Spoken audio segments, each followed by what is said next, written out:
ശബരിമലയെ സംബന്ധിച്ച് കൂടുതൽ ഞെട്ടിപ്പിക്കുന്ന വാർത്തകൾ ദിവസേന വന്നുകൊണ്ടിരിക്കുന്ന ഒരു സമയമാണ്. നമുക്കെല്ലാവർക്കും അറിയാം. ഇന്നലെ കോടതിയുടെ ഡയറക്ഷൻ വന്നു കഴിഞ്ഞു. ക്രിമിനൽ കേസ് ചാർജ് ചെയ്തുകൊണ്ട് അന്വേഷിക്കണം എന്ന നിർദ്ദേശം തന്നെ കോടതി കൊടുത്തു കഴിഞ്ഞു. കാരണം ശബരിമലയിൽ വലിയ തോതിലുള്ള കളവ് നടന്നിരിക്കുന്നു എന്ന് കോടതി അസന്നിഗ്ധമായി കോടതി കണ്ടെത്തിയിരിക്കുന്നു. അപ്പോൾ ആ കാര്യങ്ങൾ ബഹുമാനപ്പെട്ട നാരായണവർമ്മ സാറ് നമ്മളോട് പറയും. ഞാൻ ചില കാര്യങ്ങൾ ആമുഖമായിട്ട് പറയാൻ ആഗ്രഹിക്കുകയാണ്. ശബരിമല വിഷയം നമ്മുടെ കണ്ണു തുറപ്പിക്കുന്നു എന്നുള്ളതാണ്. ശബരിമലയുമായി ബന്ധപ്പെട്ട് പുറത്തു വരുന്ന വാർത്തകളിലൂടെ നമുക്ക് മനസ്സിലാവുന്നത് ശബരിമല ഉൾപ്പെടുന്ന ദേവസ്വം ക്ഷേത്രങ്ങളിൽ നടക്കുന്ന കൊള്ളയും കൊള്ളിവെപ്പിനെയും കുറിച്ചാണ്. ദേവസ്വം ബോർഡിൻ്റെ കീഴിലുള്ള ക്ഷേത്രങ്ങൾ കൊള്ളയടിക്കാനുള്ള ഒരു മാർഗമായിട്ട് അല്ലെങ്കിൽ ഉപകരണമായിട്ടാണ് ദേവസ്വം ബോർഡുകൾ പ്രവർത്തിക്കുന്നത്. ക്ഷേത്രങ്ങളെ കൊള്ളയടിക്കുന്ന കേന്ദ്രങ്ങളാണ് ദേവസ്വം ബോർഡുകൾ എന്ന നിലയ്ക്കാണ് ഇപ്പോൾ നമുക്ക് പുറത്തു വരുന്ന ഓരോ വാർത്തയും നമ്മുടെ മുമ്പിൽ തെളിയിക്കുന്നത്. ഈ ശബരിമലയിലെ ഈ കൊള്ളയും കൊള്ളിവെപ്പും പുറത്തു വരുന്ന സമയത്ത് ബഹുമാനപ്പെട്ട മുഖ്യമന്ത്രി പിണറായി വിജയൻ നടത്തിയ പ്രസ്താവന ഇത് അങ്ങേയറ്റം വിഷമകരമായിട്ടുള്ള ഒരു പ്രസ്താവനയാണ്. അദ്ദേഹം പറഞ്ഞത് ഇത് അയ്യപ്പ സംഗമത്തിന് എതിരായിട്ട് അയ്യപ്പ സംഗമത്തെ വില കുറച്ച് കാണിക്കാൻ വേണ്ടി, അതിനെ അട്ടിമറിക്കാൻ വേണ്ടി നടത്തിയിട്ടുള്ള ഒരു ഗൂഢാലോചനയാണ് എന്നൊരു രാഷ്ട്രീയമായ ആരോപണം ഉന്നയിച്ചുകൊണ്ട് യഥാർത്ഥത്തിൽ ഈ കൊള്ളക്കാരെയും കൊള്ളിവെപ്പുകാരെയും സംരക്ഷിക്കുന്ന ഒരു സമീപനം മുഖ്യമന്ത്രി പിണറായി വിജയൻ സ്വീകരിച്ചു എന്നുള്ളതാണ് വിശ്വാസികളെ ഏറ്റവും വിഷമിപ്പിക്കുന്ന കാര്യം. മുഖ്യമന്ത്രി പിണറായി വിജയൻ ഒരിക്കലും പറയാൻ പാടില്ലാത്തൊരു പ്രസ്താവനയാണത്. അദ്ദേഹം പറയുന്നത് ഉണ്ണികൃഷ്ണൻ പോറ്റി ഈ അയ്യപ്പ സംഗമം നടക്കുന്ന സമയത്ത് തന്നെ ദ്വാരപാലക പീഠം നഷ്ടപ്പെട്ടു എന്ന് പറഞ്ഞുകൊണ്ട് രംഗത്ത് വരാൻ തയ്യാറായത് അത് അയ്യപ്പ സംഗമത്തെ ഇടിച്ചു കാണിക്കാനാണ്, തകർക്കാനാണ് എന്നാണ്. ഒരു രാഷ്ട്രീയക്കാരൻ പറഞ്ഞാൽ നമുക്കത് മനസ്സിലാക്കാം. CPM-ന്റെ സെക്രട്ടറി MV ഗോവിന്ദൻ പറഞ്ഞാൽ അതൊരു രാഷ്ട്രീയ ആരോപണമാണ് എന്ന് പറയാം. പക്ഷെ മുഖ്യമന്ത്രി പിണറായി വിജയൻ എന്ത് അടിസ്ഥാനത്തിലാണ് അത് പറയുന്നത്? എന്ത് അറിവിന്റെ, എന്ത് വിവരത്തിന്റെ അടിസ്ഥാനത്തിലാണ് അദ്ദേഹം അത് പറയുന്നത്? ആരാണ് ഉണ്ണികൃഷ്ണൻ പോറ്റി എന്ന് നമ്മുടെ കൺമുമ്പിൽ നമ്മുടെ മാധ്യമങ്ങൾ നമ്മുടെ മുമ്പിൽ തുറന്നു കാണിച്ചതല്ലേ? ഇന്ന് പിണറായി വിജയൻ ആരെക്കുറിച്ചാണോ ആരോപിക്കുന്നത് അതേ പിണറായി വിജയൻ ഉണ്ണികൃഷ്ണൻ പോറ്റിയുടെ കയ്യിൽ നിന്ന് ഭീമ ജ്വല്ലറി സ്പോൺസർ ചെയ്തിട്ടുള്ള ഓഫ് റോഡ് ജീപ്പിന്റെ താക്കോൽ ഏറ്റുവാങ്ങുന്ന ചിത്രം നമ്മുടെ കൺമുമ്പിൽ ഉണ്ടായതല്ലേ? ഉണ്ണികൃഷ്ണൻ പോറ്റിക്ക് ആരുമായിട്ടൊക്കെയാണ് ഈ ഗവൺമെന്റിലെ ഉന്നത സ്ഥാനീയരായിട്ടുള്ള ആളുകളുമായിട്ട് ബന്ധം എന്ന് നമ്മൾ കണ്ടതല്ലേ, നമുക്കറിയാവുന്നതല്ലേ. വാസവനായിട്ട്, കടകംപള്ളി സുരേന്ദ്രനായിട്ടൊക്കെ അടുത്ത ബന്ധം പുലർത്തുന്ന ഉണ്ണികൃഷ്ണൻ പോറ്റി, ആ ഉണ്ണികൃഷ്ണൻ പോറ്റി ഈ സർക്കാരിനെതിരെ ഗൂഢാലോചന നടത്തി എന്ന് പറഞ്ഞാൽ അത് വിശ്വസിക്കാൻ പറ്റുന്ന കാര്യമാണ്. എന്ത് തെളിവിന്റെ അടിസ്ഥാനത്തിലാണ് മുഖ്യമന്ത്രി അത് പറയുന്നത്? മുഖ്യമന്ത്രിയുടെ പദവിയിൽ ഇരുന്നു കൊണ്ട് പൊതുസമൂഹത്തെ അദ്ദേഹം വിഡ്ഢികളാക്കുകയാണോ? യഥാർത്ഥത്തിൽ മുഖ്യമന്ത്രി ഇതിലൂടെ ചെയ്യുന്നത് കള്ളന്മാരെയും കൊള്ളക്കാരെയും സംരക്ഷിക്കുന്ന നിലപാടാണ്. ഇതാണ് ഈ മുഖ്യമന്ത്രിയുടെ പ്രസ്താവനയിലൂടെ വ്യക്തമാകുന്നത്. യഥാർത്ഥത്തിൽ ഉണ്ണികൃഷ്ണൻ പോറ്റി അത്തരത്തിലുള്ള പ്രസ്താവന നടത്തിയത് അയ്യപ്പന്റെ നിശ്ചയമാണ് എന്നാണ് വിശ്വാസികൾ വിചാരിക്കുന്നത്. നോക്കൂ, അയ്യപ്പ സംഗമം പോലുള്ള ഒരു തട്ടിപ്പ് പരിപാടിയുടെ സമയത്ത് തന്നെ ഈ കൊള്ളയും കൊള്ളിവെപ്പും പുറത്തു വരുന്ന സാഹചര്യം ഉണ്ടായി.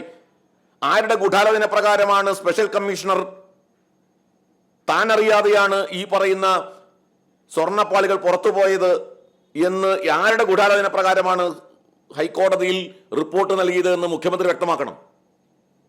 ഈ കേസുകൾ മുഴുവൻ ഹൈക്കോടതിയിൽ വരാൻ കാരണം സ്പെഷ്യൽ കമ്മീഷണറുടെ റിപ്പോർട്ടാണല്ലോ. ഈ ഗവൺമെന്റിന്റെ കീഴിൽ പ്രവർത്തിക്കുന്ന സ്പെഷ്യൽ കമ്മീഷണർ ഈ അയ്യപ്പ സംഗമം നടക്കുന്ന സമയത്ത് തന്നെ താൻ അറിയാതെ ഈ പാളി ഇവിടുന്ന് കൊണ്ടുപോയി, സ്വർണം കൊണ്ടുപോയി എന്ന് റിപ്പോർട്ട് കൊടുക്കുന്നതിന്റെ പിന്നിലും ഒരു ഗൂഢാലോചന ഉണ്ടോ? അത് മുഖ്യമന്ത്രി വ്യക്തമാക്കട്ടെ. ഉണ്ണികൃഷ്ണൻ പോറ്റിയുടെ കാര്യത്തിൽ മാത്രമല്ലല്ലോ, സ്പെഷ്യൽ കമ്മീഷണർ റിപ്പോർട്ട് കൊടുത്തതിന്റെ കാര്യത്തിലും ഗൂഢാലോചനയുണ്ടെന്ന് മുഖ്യമന്ത്രിക്ക് സംശയമുണ്ടോ? അങ്ങനെ ഉണ്ടെങ്കിൽ മുഖ്യമന്ത്രി അതുകൂടി വ്യക്തമാക്കണം. അപ്പോൾ ഞങ്ങൾ പറയുന്നത് ഇതൊരു ഗൂഢാലോചനയുടെയും ഭാഗമല്ല. ഇത് സ്പെഷ്യൽ കമ്മീഷണർ റിപ്പോർട്ട് കൊടുത്തതും ഈ സമയത്ത് തന്നെ റിപ്പോർട്ട് കൊടുത്തതും ഉണ്ണികൃഷ്ണൻ പോറ്റി സ്വയം കുഴിയിലാകുന്ന തരത്തിലുള്ള ഒരു പ്രസ്താവന നടത്തിയതുമൊക്കെ അയ്യപ്പന്റെ നിശ്ചയമായിട്ടാണ് വിശ്വാസികൾ കാണുന്നത്. രാഷ്ട്രീയ തട്ടിപ്പായിട്ടുള്ള അയ്യപ്പ സംഗമത്തെ തുറന്നു കാണിക്കാൻ അയ്യപ്പൻ കാണിച്ച ഒരു മാർഗമായിട്ടാണ് വിശ്വാസികൾ ഇതിനെ കാണുന്നത്. ദേവസ്വം ബോർഡ് സംവിധാനത്തെ വിശ്വാസികൾക്ക് എങ്ങനെ വിശ്വസിക്കാൻ കഴിയും? കാവൽക്കാരായിട്ടാണ് ദേവസ്വം ബോർഡ് പ്രവർത്തിക്കേണ്ടത്. എന്നാൽ കാവൽക്കാർ കൊള്ളക്കാരാകുന്ന സ്ഥിതിയല്ലേ ഇപ്പോ? 1950 ദേവസ്വം ബോർഡ് രൂപീകരിക്കുമ്പോൾ ദേവസ്വം ബോർഡിന് ഒരു ചുമതല ഉണ്ടായിരുന്നു. മന്നത്ത് പത്മനാഭനും ആർ ശങ്കറും അതിന്റെ നേതൃസ്ഥാനത്തേക്ക് വരുമ്പോൾ ദേവസ്വം ക്ഷേത്രങ്ങളെ സംരക്ഷിക്കാനും നവീകരിക്കാനും അതിന്റെ ഉന്നമനത്തിനും വേണ്ടി ലക്ഷ്യം വെച്ച ദേവസ്വം ബോർഡിന്റെ സ്ഥിതി എന്താണെന്ന് അറിയാമോ? ഞാൻ 2-3 ഉദാഹരണങ്ങളുടെ മുമ്പാകെ പറയാം. ഇത് audit report, local fund audit വിഭാഗം നടത്തിയ ചില കണ്ടെത്തലുകളാണ് ദേവസ്വം ബോർഡ് ക്ഷേത്രങ്ങളെ കുറിച്ച്. ഗുരുവായൂർ ദേവസ്വം ബോർഡ് ഒരു ഉദാഹരണം കേൾക്കണോ? 2025 ഫെബ്രുവരിയിൽ കേരള ഹൈക്കോടതിയിൽ ലോക്കൽ ഫണ്ട് ഓഡിറ്റ് വിഭാഗം കൊടുത്ത ഓഡിറ്റ് റിപ്പോർട്ടാണ്. 27 ലക്ഷം രൂപയുടെ കുറവ് ഗുരുവായൂർ ദേവസ്വത്തില് 2020, 21, 22, 22, 23 കാലഘട്ടത്തിൽ, 2019, 20, 20, 21, 22 കാലഘട്ടത്തിൽ എങ്ങനെ വരുന്നു? അവിടെ ബാങ്കിൽ നിന്ന് കളക്ഷൻ എടുക്കാൻ വരുന്ന ബാങ്ക് എംപ്ലോയി അവിടെ നിന്ന് കൊണ്ടുപോകുന്ന പൈസ ബാങ്കിൽ കൊണ്ടുവിടുന്നില്ല. ഇത് ദേവസ്വത്തിന് അറിയില്ല. ഇത് ഞാൻ പറയുന്നത് ലോക്കൽ ഓഡിറ്റ് വിഭാഗം ദേവസ്വം ഹൈക്കോടതിയിൽ കൊടുത്ത അഫിഡാവിറ്റാണ്. 2019-20 16,16,000 രൂപയുടെ ഷോർട്ടേജ്, 2020-21 8,67,500 രൂപയുടെ ഷോർട്ടേജ്, 21-22 2,62,900 രൂപയുടെ ഷോർട്ടേജ്, മൊത്തം 27 ലക്ഷം രൂപയുടെ ഷോർട്ടേജ് 3 വർഷ കാലഘട്ടത്തിൽ ദേവസ്വം ബോർഡിന് ഉണ്ടായി എന്ന് കണ്ടെത്തി ദേവസ്വം ഓഡിറ്റ് വിഭാഗം. ഇത് കേരള ഹൈക്കോടതിയിൽ അഫിഡാവിറ്റ് ആയിട്ട് കൊടുത്തു ഓഡിറ്റ് വിഭാഗം. ഈ കഴിഞ്ഞ 2 മാസം മുമ്പ് നടന്ന സംഭവമാണ് ഞാൻ ഈ പറഞ്ഞത്. നിങ്ങൾക്കറിയോ, ഊരാളുങ്കൽ സൊസൈറ്റിക്ക് 5 കോടി 8,13,491 രൂപയ്ക്കാണ് ഊരാളുങ്കൽ സൊസൈറ്റിക്ക് Guruvayur Devaswom CC camera fix ചെയ്യാനായിട്ട് ടെൻഡർ കൊടുത്തത്. 5,08,13,000. ഇതെല്ലാം ഈ നിങ്ങൾ ഹൈക്കോടതിയുടെ ജഡ്ജ്മെന്റിന്റെ ഭാഗമായിട്ട് പുറത്തു വന്നിട്ടുണ്ട് കേട്ടോ. നിങ്ങൾക്കറിയോ, ഊരാളുങ്കൽ സൊസൈറ്റി അതിൽ ആ CC ക്യാമറയിൽ ഒരുപാട് ഡിഫക്ട്സ് ആണ്, നേരെ ചൊവ്വേ വർക്ക് ചെയ്യുന്നില്ല. അപ്പോൾ വീണ്ടും 4,05,496 രൂപ മുടക്കിയിട്ട് വീണ്ടും അതിന് റിപ്പയറിങ്. അപ്പോൾ 5 കോടിയിലേറെ രൂപ ചെലവാക്കിയിട്ട് ഊരാളുങ്കൽ സൊസൈറ്റിയെ CC ക്യാമറ ഫിക്സ് ചെയ്യാൻ നിശ്ചയിക്കുന്നു. അഡീഷണൽ 4,05,490 രൂപയുടെ അഡീഷണൽ റിപ്പയറിംഗ് ചാർജ്. അങ്ങനെ നോക്കുമ്പോൾ CCTV ക്യാമറ വെച്ചത് വഴി ദേവസ്വത്തിന്റെ നഷ്ടം ഓഡിറ്റ് വിഭാഗം കണക്കാക്കിയിരിക്കുന്നത് 89,55,595 രൂപ. 89,55,595 രൂപയുടെ നഷ്ടം CC ക്യാമറ സ്ഥാപിച്ചത് വഴി ദേവസ്വത്തിനുണ്ടായി എന്ന് ലോക്കൽ ഫണ്ട് ഓഡിറ്റ് വിഭാഗമാണ് പറയുന്നത്. ഇത് സംഘപരിവാർ സംഘടനകൾ പറയുന്ന കാര്യമല്ല. ഞാനിത് ഗുരുവായൂർ ദേവസ്വത്തിന്റെ കാര്യം മാത്രം പറഞ്ഞതാ. നിങ്ങൾക്ക് കൊച്ചിൻ ദേവസ്വം ബോർഡിന്റെ ഇതേപോലെ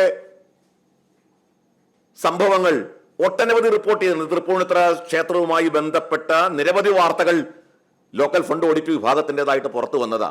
അവിടുത്തെ ആനയുടെ നെറ്റിപ്പട്ടത്തിന്റെ അത് ഒരുക്കാൻ ശ്രമിച്ചതും അതിന്റെ കാര്യങ്ങളൊക്കെ ഒരുപാട് പുറത്തു വന്നത്. ഞാൻ തിരുവിതാംകൂർ ദേവസ്വം ബോർഡിനെ കുറിച്ച് ഈ കഴിഞ്ഞ സെപ്റ്റംബറിൽ പുറത്തു വന്ന ഒരു വാർത്തയുണ്ട്.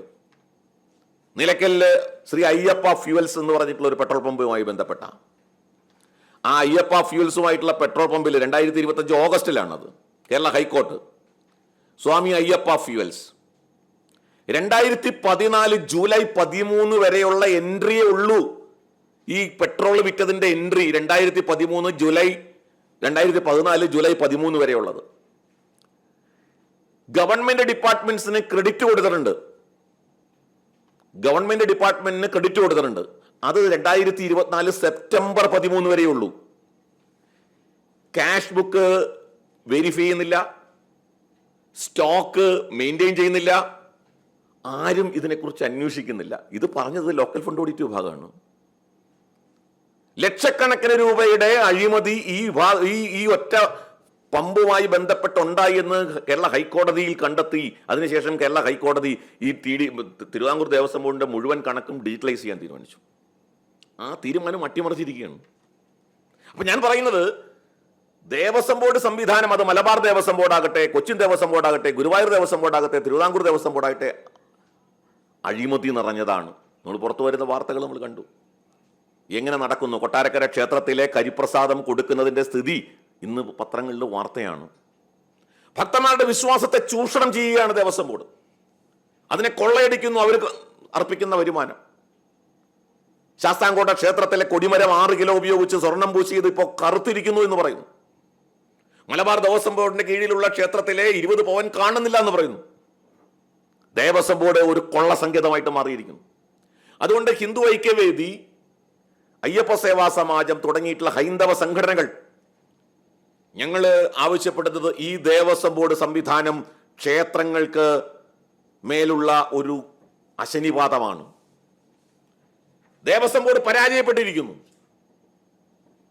ക്ഷേത്രങ്ങളുടെ നവീകരണം നടക്കുന്നില്ല. ക്ഷേത്രങ്ങളുടെ നിർമ്മാണ പ്രവർത്തനങ്ങൾ ആകെ സ്തംഭിച്ചിരിക്കുന്നു. ഈ ദേവസ്വം ബോർഡ് കൊണ്ട് ക്ഷേത്രത്തിന് യാതൊരു വരുമാനവും ഇല്ല, യാതൊരു ഗുണവുമില്ല എന്ന് മാത്രമല്ല, 1250 ക്ഷേത്രങ്ങളിൽ 50 എണ്ണം മാത്രമേ വരുമാനമുള്ളൂ എന്നാണ് ഇവർ പറയുന്നത്. നമുക്ക് ചോദിക്കാനുള്ളത്, 50 എണ്ണം ഒഴിച്ച് ബാക്കിയുള്ള വരുമാനം ഇല്ലാതായത് എങ്ങനെയാണ്? ആയിരക്കണക്കിന് സ്വകാര്യ ക്ഷേത്രങ്ങൾ നല്ല വരുമാനത്തോട് നടക്കുന്നുണ്ടല്ലോ. എന്തുകൊണ്ടാണ് ദേവസ്വം ബോർഡ് ക്ഷേത്രങ്ങളിൽ വരുമാനം ഇല്ലാതാവുന്നത്? ഇവരുടെ കെടുകാര്യസ്ഥത, ധൂർത്ത്, ഇതൊക്കെയാണ് ഇതിന് കാരണം. അതുകൊണ്ട് ഈ ദേവസ്വം ബോർഡ് പിരിച്ചുവിടണം. വിശ്വാസികളെ ഏൽപ്പിക്കണം ക്ഷേത്രഭരണം. ഭരണഘടന അനുവദിച്ചിട്ടുള്ള അവകാശമാണ് ഹിന്ദുക്കൾക്ക് ക്ഷേത്രം ഭരിക്കാനുള്ള അവകാശം. അത് ഹിന്ദുക്കൾക്ക് കിട്ടണം. 2, ഈ കേസ് CBI അന്വേഷിക്കണം എന്നുള്ളതാണ്.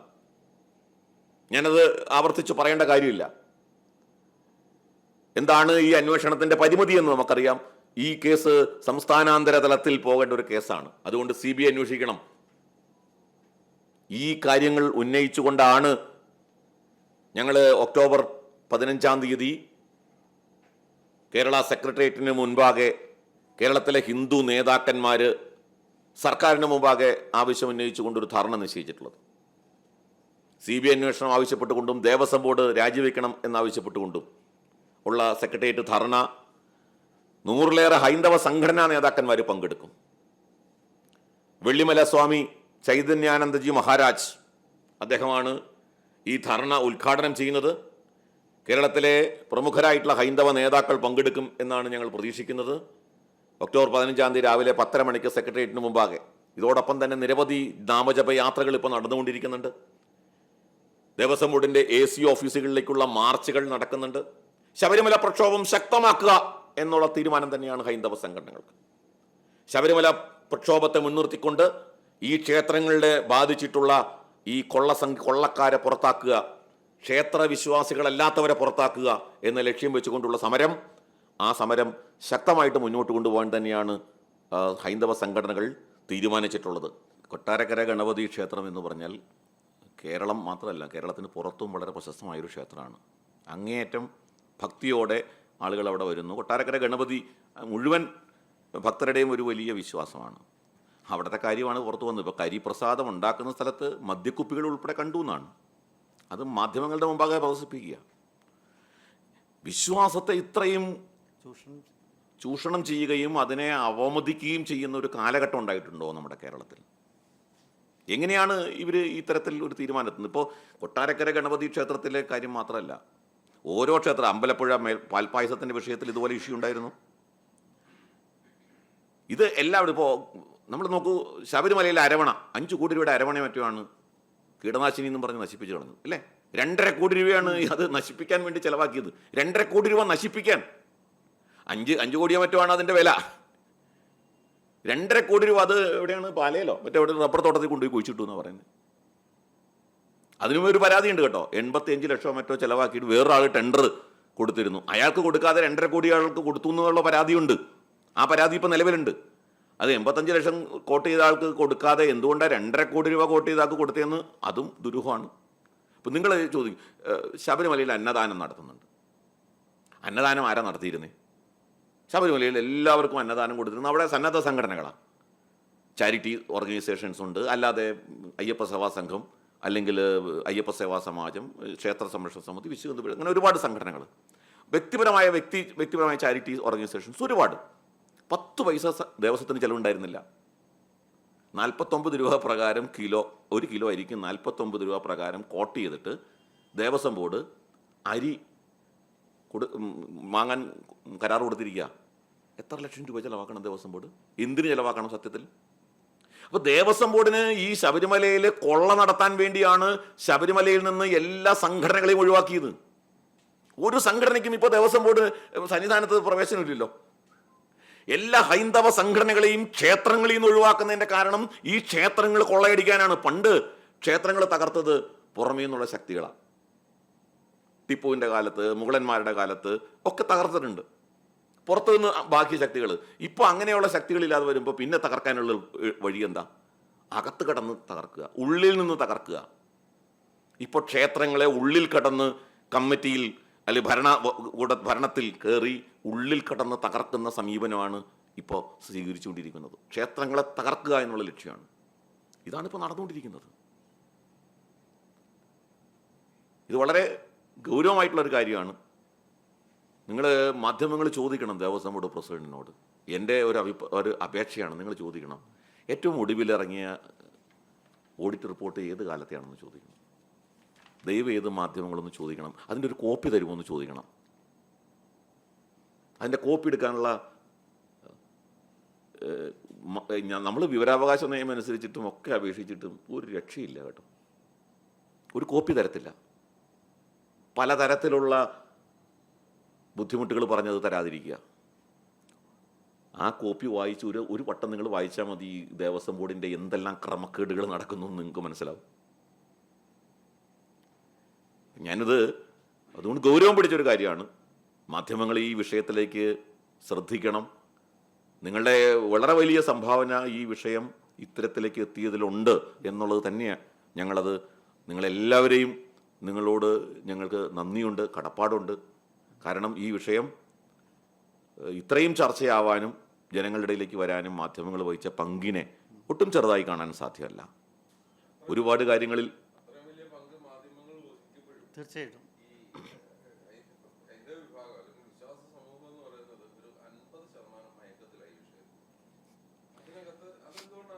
അല്ല, പല കാരണമുണ്ട്. ഹിന്ദു സമുദായത്തിൽ പലതും. അതെ അതെ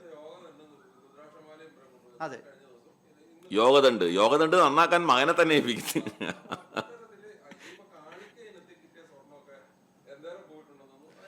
അല്ല, അത് കേരളത്തിലെ വിശ്വാസികൾക്ക് ഇത്തരത്തിലുള്ള ഒരുപാട് രാഷ്ട്രീയമാണ് അവരെ മുന്നിട്ട് നിർത്തുന്നത് പലപ്പോഴും. അതിൽ നിന്ന് മാറ്റം വരുന്നുണ്ട്, ഇല്ലെന്ന് പറയാൻ നിവൃത്തിയില്ല. പക്ഷേ ഇനിയും മാറാനുണ്ട്. ദേവനെ അടിച്ചുകൊണ്ടുപോയപ്പോൾ മിണ്ടാതിരിക്കും, പക്ഷേ ദേവൻ്റെ അമ്പലത്തിൽ ഷർട്ടിട്ട് കയറിയാൽ ഭയങ്കര ബഹളം ഉണ്ടാക്കുന്ന അതാണതൊരു. അതേപോലെ തന്നെ ദേവൻ്റെ സ്വത്ത് അടിച്ചു മാറ്റുമ്പോഴും ഈ ഒരു വികാരം വിശ്വാസികൾക്ക് ഉണ്ടാവണം എന്ന് വരുമ്പോഴാണ് നമ്മൾ ശരിയാവുക. രണ്ടും വേണം. ആചാരങ്ങൾ സംരക്ഷിക്കുകയും വേണം, സ്വത്തും സംരക്ഷിക്കാനുള്ള ഒരു ഇതാണ് പ്രധാനമായിട്ടും. വേറെ എന്തെങ്കിലും ഉണ്ടോ?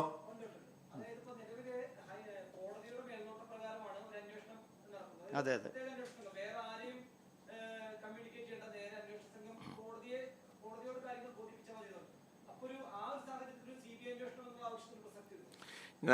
ചോദ്യം വളരെ കൃത്യമാണ്, കറക്റ്റാണ്. പൊതുവേ കോടതിയുടെ ഒബ്സർവേഷനിൽ ഡയറക്റ്റായിട്ട് അന്വേഷണ ഉദ്യോഗസ്ഥന്മാർ കോടതിക്ക് റിപ്പോർട്ട് ചെയ്താൽ മതി എന്നൊക്കെ പറഞ്ഞിട്ടുണ്ട്. പക്ഷേ ഞാൻ ഈ അന്വേഷണ ഉദ്യോഗസ്ഥന്മാർ അവർ ആത്യന്തികമായി ആരുടെ കീഴിലാണ്? ഇപ്പോൾ സത്യം പറഞ്ഞാൽ മുഖ്യമന്ത്രിയുടെ ഒരു പ്രസ്താവന അത് ശരിയായ സമയത്ത് നടത്തിയൊരു പ്രസ്താവന എന്ന് പറയാൻ നിർത്തില്ല. അതായത് ദേവസ്വം ബോർഡിനെ ഇതിൽ കുറ്റക്കാരല്ല എന്ന് വെച്ചാൽ അന്വേഷണ ഉദ്യോഗസ്ഥന്മാർക്ക് അദ്ദേഹം ഒരു ക്ലിയർ മെസ്സേജ് കൊടുക്കുകയാണ്. ഈ വിജിലൻസും പോലീസും ഒക്കെ ആത്യന്തികമായി മുഖ്യമന്ത്രിയുടെ കീഴിലാണ്. അപ്പോൾ സ്വാഭാവികമായിട്ടും അന്വേഷണ ഉദ്യോഗസ്ഥന്മാർക്ക് ഒരു ക്ലിയർ മെസ്സേജ് മുഖ്യമന്ത്രിയുടെ ഭാഗത്ത് നിന്ന് കിട്ടുന്നുണ്ട് ഒരു ഭാഗത്ത്. അതൊന്ന് ഞാൻ ഒരു കാര്യം പറയുന്നു. രണ്ടാമത്തെ കാര്യം എന്താ, ഈ വിഷയത്തിൽ ഉണ്ണികൃഷ്ണൻ പോറ്റി അടക്കമുള്ള ആളുകൾ കട്ടള കൊണ്ടുപോയിരിക്കുന്നത്, കോപ്പർ കൊണ്ടുപോയി വിറ്റിരിക്കുന്നത്, സ്വർണം കൊണ്ടുപോയി വിറ്റിരിക്കുന്നതും ഒക്കെയായി ബന്ധപ്പെട്ട് എവിടെയാണ്?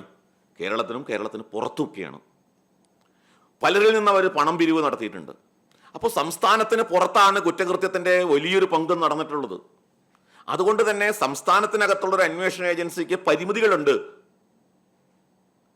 ഒരു CBI പോലുള്ള ഏജൻസി സംസ്ഥാനാന്തര ബന്ധങ്ങൾ ഈ വിഷയത്തിലുള്ളത് കൊണ്ട് CBI പോലുള്ള ഒരു അന്വേഷണ ഏജൻസിക്കാണ് കാര്യക്ഷമമായി ഇത് അന്വേഷിക്കാൻ കഴിയുക എന്നുള്ള വിശ്വാസമാണ് വിശ്വാസികൾക്കുള്ളത്.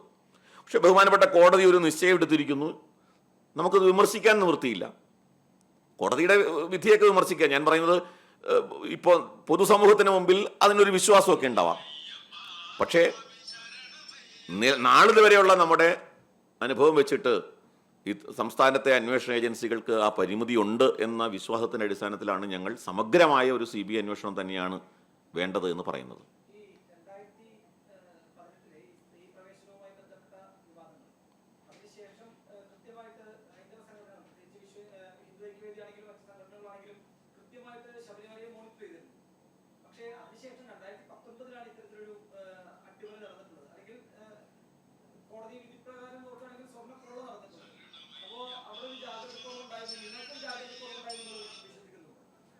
(2019) ഈ സീസൺ കാലത്തല്ലല്ലോ അത് നടന്നത്.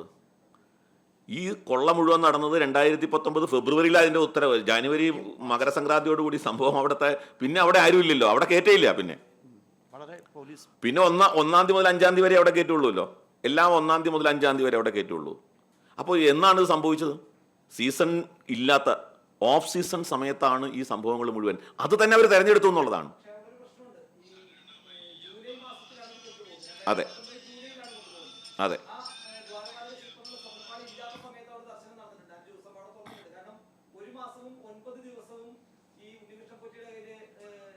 അതെ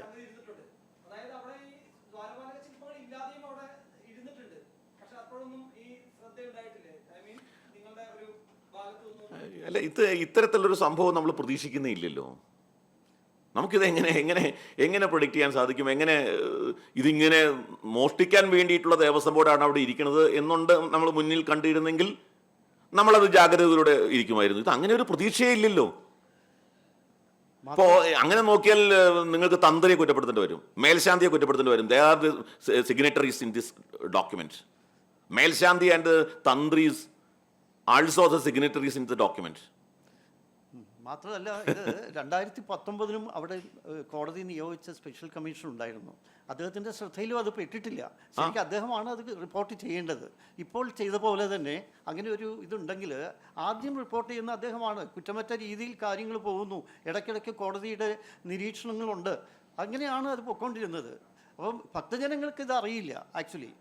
അതാണ് ഇപ്പോൾ ഈ റിപ്പോർട്ട് വന്നപ്പോൾ മാത്രമാണല്ലോ നമ്മൾ അറിയുന്നതും. മാധ്യമപ്രവർത്തകർ വളരെ ഗംഭീരമായിട്ട് റിപ്പോർട്ട് ചെയ്യുന്നു. എല്ലാ ദിവസവും അതിൻ്റേതായ ഗൗരവത്തിലാണ് ഇപ്പം അത് റിപ്പോർട്ട് ചെയ്യുന്നത്. വളരെയധികം സന്തോഷമുണ്ട് അത്. കാരണം ഭക്തജനങ്ങൾക്ക് ഇത് ദിവസവും ഇപ്പോൾ വായിക്കാൻ, പക്ഷേ അവർക്ക് സങ്കടമുണ്ട്. ഇങ്ങനെ ഒരു ലോകം മുഴുവൻ അറിയപ്പെടുന്ന ഒരു ക്ഷേത്രത്തിൽ ഇങ്ങനെ നടന്ന ഒരു മോഷണം, അതാണ് ഇപ്പോൾ അന്താരാഷ്ട്ര പ്രസിദ്ധിയായിപ്പോയി.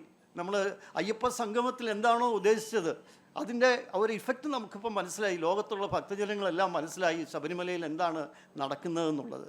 ഒരു പ്രത്യേക ഖ്യാതിയുടെ ആവശ്യമില്ല. വേറെ എന്തെങ്കിലും ഉണ്ടോ? ഇല്ലെങ്കിൽ സംശരണം എന്താണ്?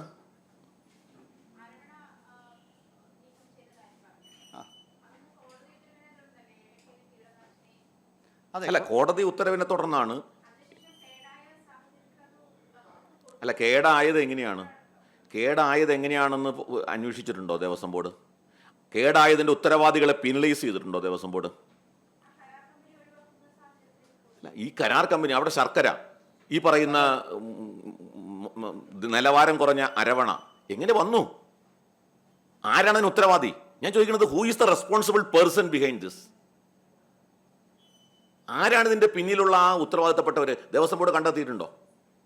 ഇതിനൊരു ഉത്തരവാദി വേണ്ടേ? 5 2 7.5 കോടി രൂപ ഭക്തജനങ്ങളുടെ പണമാണ് നഷ്ടപ്പെടുത്തിയത്. ആരാണ് ഇതിന് ഉത്തരം പറയുക?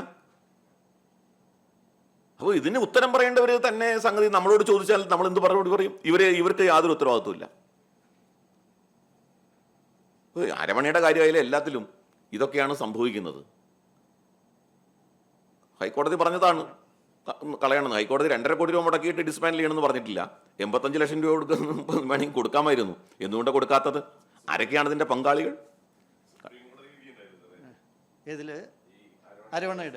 അരവണ നശിപ്പിക്കണമെന്ന് പറഞ്ഞിട്ടുണ്ട്. ഞാൻ പറയുന്നത് അരവണ നശിപ്പിക്കണം. അരവണ നശിപ്പിക്കേണ്ട സാഹചര്യം എങ്ങനെ ഉണ്ടായി? അതൊന്നാമത്തെ കാര്യം. 2, അരവണ നശിപ്പിക്കാൻ കരാറ് കൊടുത്ത ആൾക്ക് 2.5 കോടി രൂപയുടെ ആണ് കരാർ കൊടുത്തിരിക്കുന്നത്. 2.5 കോടി രൂപയ്ക്കാണ് അരവണ നശിപ്പിക്കാൻ കരാർ കൊടുത്തിരിക്കുന്നത്. ഇതൊക്കെ നമ്മൾ കാണുകയല്ലേ. ഇവിടെ ഞാൻ നേരത്തെ പറഞ്ഞില്ല, CC ക്യാമറ വെക്കാൻ 5 കോടി രൂപ മുടക്കിയിരിക്കുന്നു ഗുരുവായൂർ. 80 ലക്ഷം രൂപയുടെ ലോസ് ഉണ്ടാക്കിയത് ഓഡിറ്റ് ഫണ്ടാണ്, ഓഡിറ്റ് റിപ്പോർട്ടാണത്. എന്നിട്ടാണ് ദേവസ്വം ബോർഡ് പ്രസിഡന്റ് ഇപ്പൊ ഈ ഗുരുവായൂർ ദേവസ്വം ബോർഡ് പറഞ്ഞത് ഗുരുവായൂർ ദേവസ്വം ബോർഡിൽ ഇങ്ങനെ ക്രമക്കേടൊന്നുമില്ലെന്ന്.